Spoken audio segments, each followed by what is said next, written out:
Então, o que aconteceu? Saiu a segunda sentença contra o Pablo Marçal.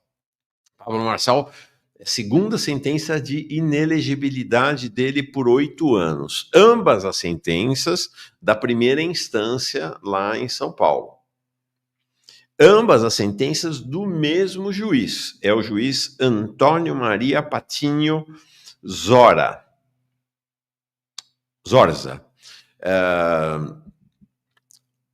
Tudo bem que é a primeira instância, mas já é a segunda. E os advogados eleitorais consideram que elas são extremamente consistentes, que a defesa do Pablo Marçal terá muita dificuldade de reverter essa sentença no TRE, Tribunal Regional Eleitoral, e depois no TSE, e que há tempo suficiente, isso é importante, porque quando é que ele fica de fato fora do páreo para 2026? Depois da condenação no TSE. Então, há tempo para que essas sentenças subam para o TRE e depois para o TSE e elas sejam confirmadas ou desmentidas. A avaliação geral é de que elas serão confirmadas. O que acontece agora? Ele foi condenado por abuso do poder econômico. Por conta, bom, todo mundo sabe que ele abusou mesmo. Por conta daquela operação, não sei se vocês se lembram do que ele fazia, campeonato de cortes, que ele fazia pelo Discord.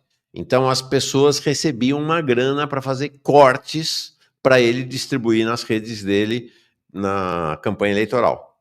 E pagava essas pessoas. Então, por conta disto, ele está inelegível por 8 anos e mais uma multa de 420 mil, porque este mesmo juiz, já durante a eleição, em agosto de 2024, tinha mandado suspender esses campeonatos de cortes. E a Justiça Eleitoral constatou, o Ministério Público Eleitoral constatou que esses campeonatos foram mantidos até o final do processo eleitoral.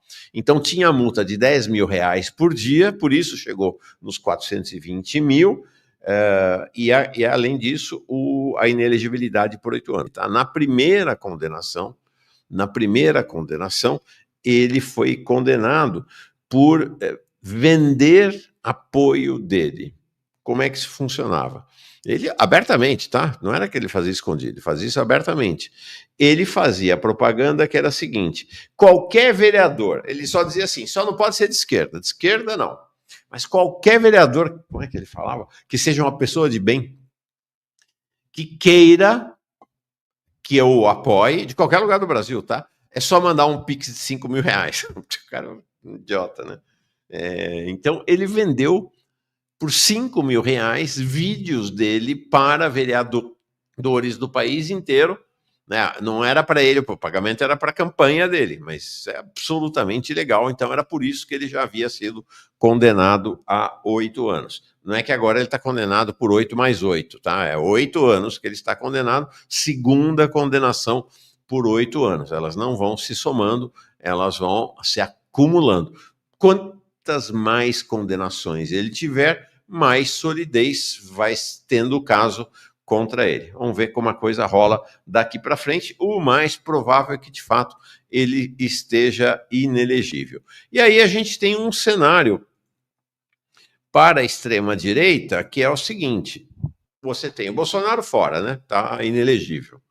Ele vai tentar recorrer e a anistia, esquece, vai ter. Pode ser que haja uma anistia ou redução da pena para os chamados peixes pequenos. O próprio PL já recuou daquele projeto de anistia original, que era um projeto que abria a possibilidade de anistiar o Bolsonaro e os líderes golpistas. O PL já recuou desse projeto. O projeto agora é um projeto que prevê anistia apenas a quem participou diretamente das depredações de patrimônio público.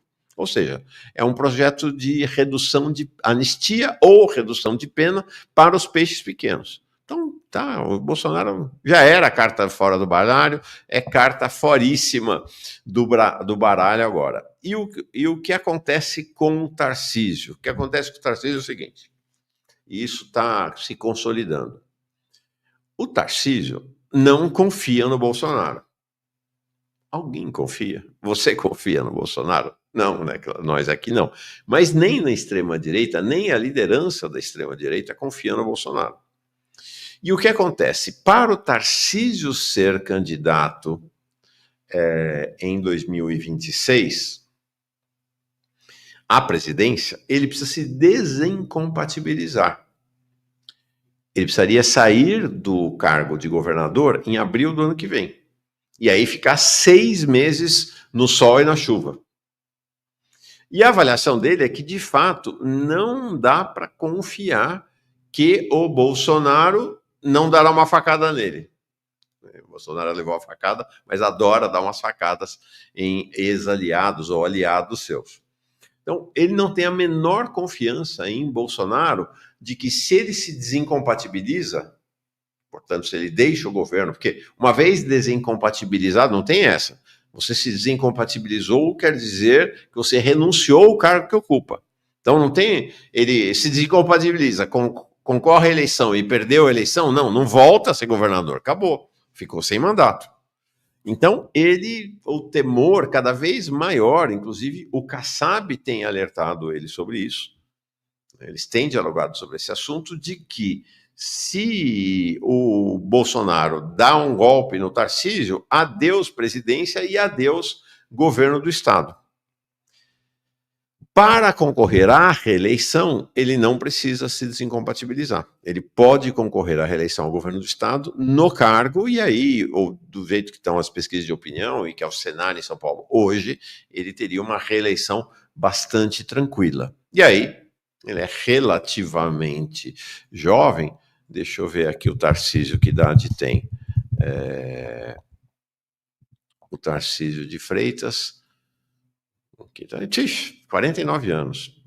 Ele tranquilamente pode esperar pela eleição de 2030. Moleza para ele. Tá? Então, está se consolidando a ideia de que, de fato, ele não vai arriscar a candidatura presidencial. A situação, por exemplo, dos outros governadores é diferente. Tá? A situação do Ratinho, do Caiado e do Zema, que tem pretensões eleitorais, é diferente. Eles já são governadores de segundo mandato. Então, como governadores de segundo mandato, eles são obrigados a se desincompatibilizar para qualquer eleição que queiram concorrer. Já não podem concorrer mais ao governo do Estado, mas se quiserem concorrer ao Senado ou à presidência da República, precisam necessariamente se desincompatibilizar. Eles só não precisam se desincompatibilizar se quiserem levar o governo deles até o fim e não se candidatar a nada. Então, o cenário para eles é bem diferente do cenário do Tarcísio. Não é por outro motivo que o Caiado é muito mais ousado do que o Tarcísio nessa questão eleitoral. Bom, que cenário a gente tem para 2026? Esta era uma eleição, em tese.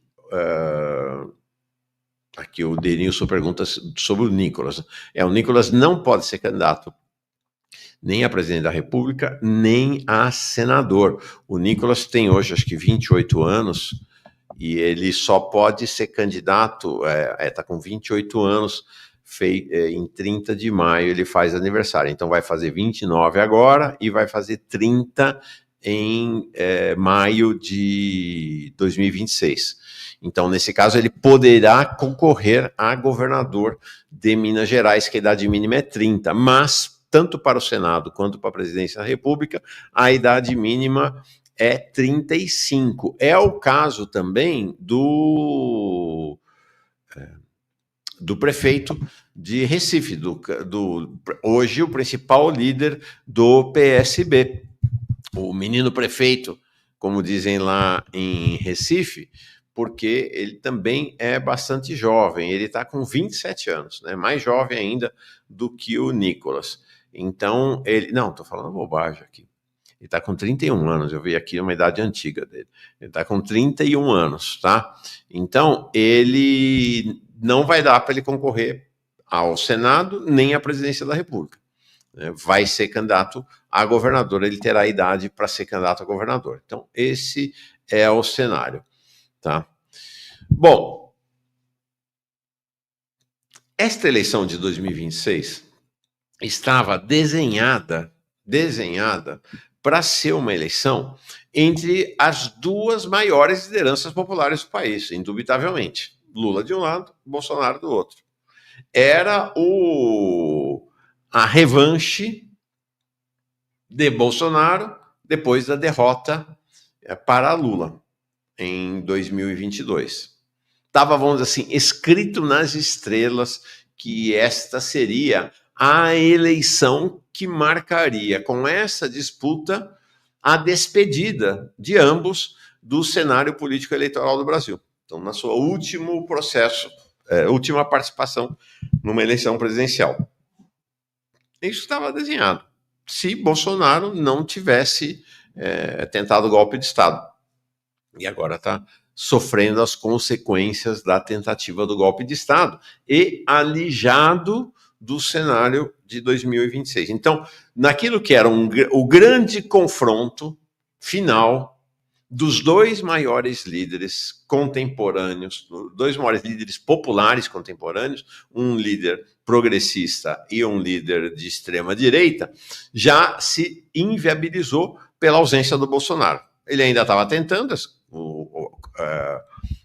concorrer através da anistia, continua dizendo que vai se inscrever candidato em 2026, é uma estratégia semelhante a que Lula usou em 2018. 2018, lembram-se, Lula estava condenado pela Lava Jato, também sem direitos, condenado pela lei da ficha limpa, naquele momento, estava preso, e mesmo assim manteve a candidatura dele até, se eu não estou enganado, até agosto. É só em agosto de 2018 que o Haddad assume, de fato, a condição de candidato a presidente da República. Aparentemente, Bolsonaro pretende usar uma estratégia semelhante, que é estressar o ambiente institucional para ver se vira o jogo. Né? Lula não conseguiu virar em 2018, não há qualquer indicação de que Bolsonaro conseguirá. Ao contrário, a situação dele vai estar mais agravada, porque além da condenação pela Justiça Eleitoral, ele terá as condenações pelo STF até 2026. Então, a carta fora do baralho. Então, um dos dois combatentes da disputa eleitoral de 2026 está fora. O outro é Lula. Em relação a Lula, tem uma questão também, que é a questão da saúde de Lula. Lula, inclusive, tem dito: sou candidato desde que minha saúde permita. Lula estará concorrendo à eleição em 2000, está com 79 anos, ele vai estar concorrendo à eleição com 81, na mesma idade que o Biden tinha na eleição lá nos Estados Unidos, tá? E que acabou desistindo, né? Pela precariedade da sua condição física, pelas suas condições de saúde em geral. Então, há uma questão em relação à candidatura do Lula, que é porque Bolsonaro é mais jovem que Lula, né? Apesar de mais jovem, tem uma condição de saúde hoje pior. Bolsonaro tem 70 anos, né? Bem mais jovem que Lula. Então, Bolsonaro estará com 71, ele faz agora 2025, ele já fez 70. Então, ele vai em março, então ele vai estar com 71, Lula com 81. Lula tem 10 anos mais do que o Bolsonaro. Mas ele tem, além das questões legais, que o impedirão de concorrer, inevitavelmente, ainda tem também uma condição de uma saúde cada dia mais precária, Em relação a Lula, o Músicas aqui dizendo: Luiz Erundina, com 90 anos, trabalhando muito. Chega de etarismo. Não tem nada de etarismo, música. Eu tenho 65. É realismo. Não é etarismo, é realismo. É realismo. A gente viu o que aconteceu com o Biden. Ela vai dizer que era etarismo? Não. Mas o próprio Lula diz isso. Né? Depende das minhas condições de saúde. Depende, evidentemente, além das condições de saúde, da condição política, da saúde política de Lula. Essa também é uma outra questão. Ele não tem falado sobre esse assunto da saúde política dele. Ele está confiante que vai terminar o governo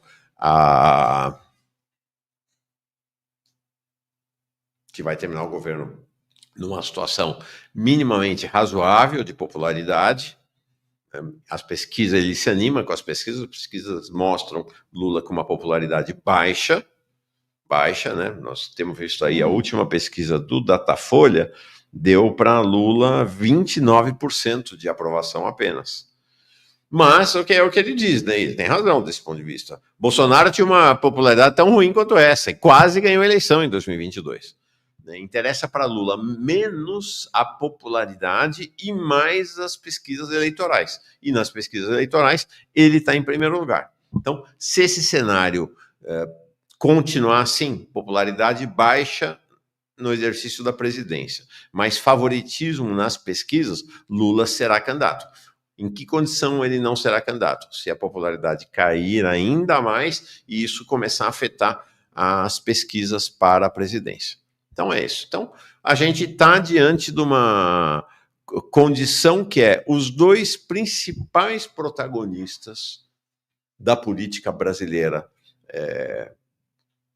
desde Bolsonaro para o Lula, desde o final dos anos 70, né? Bolsonaro um personagem muito mais recente. Não tem Bolsonaro 2017, 2018, mas de fato é isso, né? Nesta quadra da história política do país, são os dois que polarizam a disputa política como liderança de massa do país.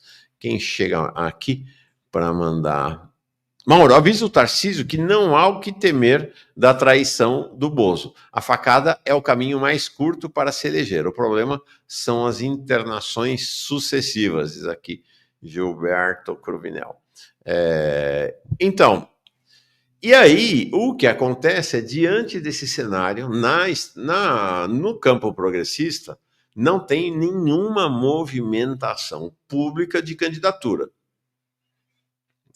Essa afirmação e reafirmação de Lula de que ele será candidato, que só não será candidato se a saúde não permitir, isso também paralisou os apetites, né? Deu uma suspendida um pouco nos apetites que começava a se manifestar. Apenas se houver alguma deterioração na saúde de Lula, esperamos que isso não aconteça, é claro, né? Ou se houver uma debacle do seu governo, é que Haddad, o próprio Rui Costa, talvez até Ciro e outros candidatos do campo progressista comecem a se apresentar de maneira mais expressiva. Quanto ao Ciro, muita gente aqui fala do Ciro, mas olha, Ciro se coloca fora do jogo nesse momento, tá? Ciro tem dito, tanto publicamente quanto nos bastidores, que não será candidato. Então temos que esperar também para ver como é que vem,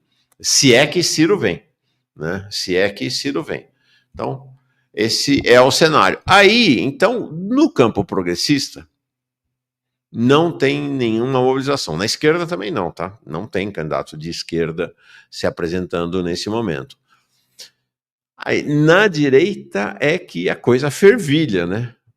Porque não tem Bolsonaro, aí tá fervilhando o cenário. E como eu disse, não tem Bolsonaro, não deve ter Marçal. Nesse momento, a chance maior é não ter Tarcísio, e aí o que tem Michele Bolsonaro, mas que ela também fica numa condição difícil, porque ela enfim, é casada com o Bolsonaro, e o Bolsonaro está dizendo que vai ser candidato, então ela tem ali, ela vive uma situação complicada desse ponto de vista, né? Porque ela não pode se lançar candidata à presidência se o Bolsonaro, enquanto o Bolsonaro está dizendo que vai ser ele o candidato. Pode ter uma operação como aquela operação similar a que Lula fez em 2018, né? Bolsonaro imaginar que ele passa o bastão para Michele e que aí, passando o bastão para Michele, ela passando o bastão para Michele, ela imediatamente assumiria a liderança ou ficaria numa situação de empate com o Lula. Será? Será? O Gilberto Cruvinel diz assim: Alckmin sairá candidato ao governo de São Paulo? Não sei. Não sei. Acho difícil, viu, Gilberto? Se o Tarcísio for candidato à reeleição, acho difícil o Geraldo Alckmin ir para uma situação, né, depois dessa condição dele, do auge da carreira dele, né, como vice-presidente da República, com todo esse prestígio, dele se submeter a uma eleição para ser derrotado em São Paulo. Acho difícil. Doutor Ulisses dizia que se você quer ser candidato, diga que não será, aposto que Ciro sai candidato. Então, vamos ver. Estamos na expectativa em relação a qual será a posição do Ciro. O surfista iluminado e outros aqui falando Jones, presidente. Gente, Jones, candidato a presidente. Jones, Rogério Costa, difícil, realmente. O PCBR não tem registro para o Jones ser candidato, inclusive, a qualquer cargo. Ele tem uma questão, né? Que o partido dele não tem registro e não terá registro até as eleições de 2026. Ele precisaria sair candidato por outro partido. Então, isso é uma situação complexa. Então, desse ponto de vista, a chance de Jones ser candidato à presidência, eu acho que está... Ele, diferentemente, ele é bem jovem, mas está com 35 anos já, ele já tem condição de ser candidato a qualquer coisa, mas ele teria que se filiar a outro partido, enfim, tem uma negociação muito complexa para acontecer. Neste momento, não parece ser algo que esteja no horizonte, tá? Bom, aí com isso, como eu disse, quem está botando as manhinhas de fora são os governadores, que, de qualquer maneira, se quiserem continuar na vida pública, precisam se lançar, né? Se quiser, se o Caiado quiser voltar para o Senado, não pode ser candidato à reeleição, nem ele, nem Ratinho, nem Zema. Se quiserem continuar na vida pública como candidatos a deputado federal, senador ou presidente da República, tem que se lançar. Então, estão se lançando, tá? Estão se lançando. Então, esse fim de semana, Caiado, no AgriShow, defendeu uma candidatura de oposição voltada ao agro, alicerçada no agro. Interessante essa situação, porque é uma disputa pelo agro, né? O governo Lula é assim, é o tempo inteiro o governo Lula dizendo para o agro, mas eu amo vocês, eu quero o agro comigo, eu sou o agro. E aí, taca plano safra, taca subsídio, taca incentivo ao agronegócio e sinalizando para o agro, não dou bola para o MST, eu faço uma cena aí, mas eu não dou bola, não faço reforma agrária, não dou sustentação para o MST. Mas o agro não gosta do Lula, né? Essa é uma questão política complexa e delicada para o governo Lula, que gostaria de ter o agro, né? Uma parte do agro hoje integra a base de sustentação do governo Lula, mas é uma parte minoritária. A maioria do agro tem ojeriza ao Lula. E aí o Caiado tenta surfar nesta onda. E o Caiado vem com um discurso interessante. Eu achei um discurso interessante do Caiado. Ele está defendendo a candidatura de oposição e o discurso dele é crítica da taxa de juro. E aí defendendo investimento em tecnologia. Olha que coisa interessante. Você tem um candidato da extrema-direita crítico à política dos juros altos do governo Lula. Coisa doida, né? Maluco, mas é assim que a realidade está posta. Você pode ter candidaturas de extrema-direita que se coloquem na oposição às taxas de juros estratosféricas do governo Lula. Então, interessante. Né? E, ao mesmo tempo, fazendo a defesa, no caso aí do Caiado, do desenvolvimento tecnológico, do investimento em tecnologia, que é algo que está completamente estrangulado pelo governo Lula. Tá? Então, esse é um cenário. Outro que está começando a ciscar na área, olha que interessante, o Eduardo Leite. Né? O Eduardo Leite está se lançando candidato, já sinalizando que vai sair do PSDB, não se sabe exatamente para onde vai, mas ele faz aquela tentativa da terceira via, de ressuscitar a ideia da terceira via, de ser um candidato entre a extrema-direita e a direita, né? Um candidato que opere do ponto de vista discursivo nesse espaço entre a extrema-direita e a direita, mas que consiga ser o candidato da união, tanto da direita tradicional, centrão, quanto da extrema-direita. Tem chance? Acho bem difícil. Acho bem difícil, tá? O Doca dizendo, chuto que o Dudu Milk vai para o PSB. De fato, é um dos cenários possíveis para a candidatura dele.